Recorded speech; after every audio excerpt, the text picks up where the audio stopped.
And Mission Motorsports have been doing great work for about the last 6 years. In particular, though, during the Covid-19 crisis, and I know you played an important role helping to mobilise the veteran community to support the fight against COVID. Tell us a little bit more about that, if you would. We had people out there doing all sorts of incredible things, and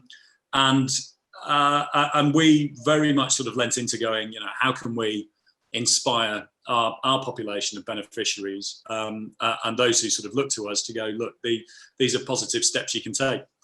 But practically, for a charity that manages relationships into the automotive industry, it was, how can we also help our industry to be able to support too? And so we deployed in the middle of lockdown a fleet of 9 Mazdas to the 4 corners of the country, all the way Devon, right out into the east, almost up to the Scottish border, with cars going out who were enabling volunteers then to be able to run all sorts of things, from mortuaries that were being set up through to testing in care homes.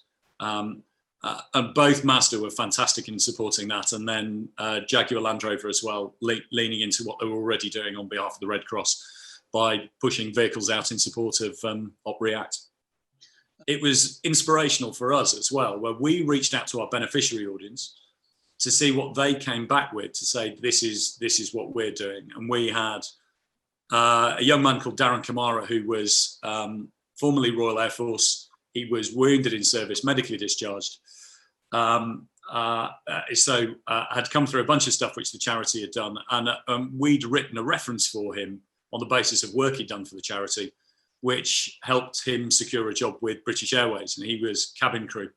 And of course, sat at home furloughed, he looked around and thought, well, what can I do? And started 3D printing. And he was the guy who started that incredible sort of Facebook groundswell of 3D printers who were all producing PPE, but not putting it into the hospitals. They were putting it into the local places that really need it. The GP surgeries, the care homes, the pharmacists who were struggling to access PPE when times were most difficult, suddenly found that they had local people who had their own 3D printers at home, had rallied together in order to kind of meet local need.